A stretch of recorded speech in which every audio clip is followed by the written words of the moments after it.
Hello, welcome back my channel. ഇന്ന് നമ്മൾ ഉണ്ടാക്കാൻ പോകുന്ന ഒരു മാർബിൾ കേക്കിൻ്റെ റെസിപ്പിയാണ്.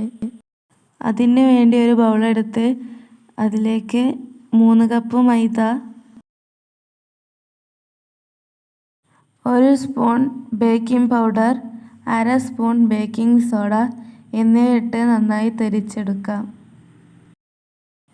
നന്നായി തരിച്ച് വെച്ച മൈദയുടെ മിക്സ് ഇനി മാറ്റി വെക്കാം.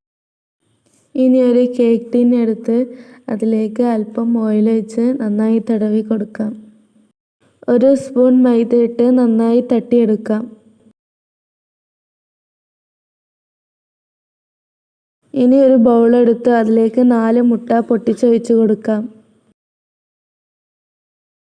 ഇത് 2 കേക്കിനുള്ള ബാറ്ററുണ്ട്. ആവശ്യമുള്ളവർക്ക് ഇതിൻ്റെ പകുതി എടുത്താൽ മതി.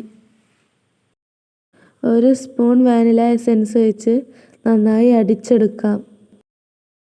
ഇനി 1.5 കപ്പ് പഞ്ചസാര അല്പാൽപ്പം ചേർത്ത് നന്നായി ഒന്ന് അടിച്ചെടുക്കാം. ഇനി പഞ്ചസാര നന്നായി അലിഞ്ഞതിന് ശേഷം 3/4 കപ്പ് ഓയിൽ ചേർത്ത് കൊടുക്കാം. ഓയിൽ ഒഴിച്ച് നന്നായി മിക്സ് ചെയ്തതിന് ശേഷം അതിലേക്ക് 1 കപ്പ് പാലൊഴിച്ച് നന്നായി ഒന്നുകൂടി അടിച്ചെടുക്കാം. ഇനി നേരത്തെ മാറ്റി വെച്ച മൈദയുടെ മിക്സ് കുറച്ചായി ഇട്ട് നന്നായി ഇളക്കി കൊടുക്കാം.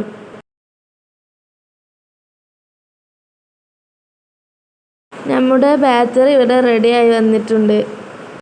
ഇനി ഇത് ഓരോരോ ബൗളുകളിലേക്ക് മാറ്റാം.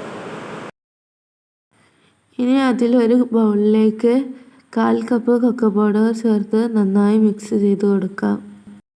ഇനി അതിലേക്ക് 2 ടീസ്പൂൺ പാൽ ഒഴിച്ച് നന്നായി മിക്സ് ചെയ്ത് കൊടുക്കാം.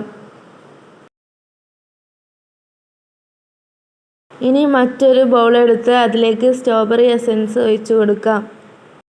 ഇനി നന്നായി ഇളക്കി യോജിപ്പിച്ച് കൊടുക്കാം.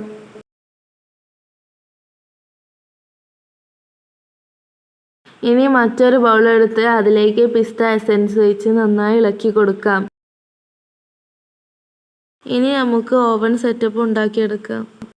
ഇനി ഒരു പാത്രം അടുപ്പത്ത് വെച്ച് അതിലേക്ക് മണലും റിങ്ങും വെച്ച് നന്നായി ഒന്ന് ചൂടാക്കിയെടുക്കാം. ഇനി കേക്ക് ടിന്നിലേക്ക് ഓരോന്നും ലെയറായി ഒഴിച്ച് കൊടുക്കാം.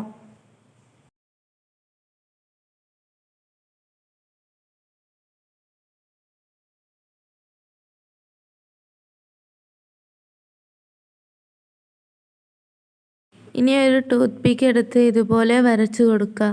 ഇനി ഇത് നമ്മുടെ ഓവൻ സെറ്റപ്പിലേക്ക് ഇറക്കി വെച്ച് കൊടുക്കാം. ഒരു 35-40 മിനിറ്റ് നമുക്ക് ബേക്ക് ചെയ്തെടുക്കാം. നമ്മുടെ കേക്ക് ഇവിടെ റെഡി ആയിട്ടുണ്ട്. ഇനി ഈ പാത്രത്തിൽ നിന്ന് എടുത്തു മാറ്റാം. ചൂടാറിയതിന് ശേഷം കേക്ക് ടിന്നിൽ നിന്ന് മാറ്റാം. നമ്മുടെ കേക്ക് ഇവിടെ റെഡി ആയിട്ടുണ്ട്. വീഡിയോ ഇഷ്ടപ്പെട്ടാൽ ലൈക്ക് ചെയ്യുക, ഷെയർ ചെയ്യുക, സബ്സ്ക്രൈബ് ചെയ്യുക. പുതിയൊരു വീഡിയോ ആയിട്ട് വരുന്നവരേക്കും എല്ലാവർക്കും ബൈ.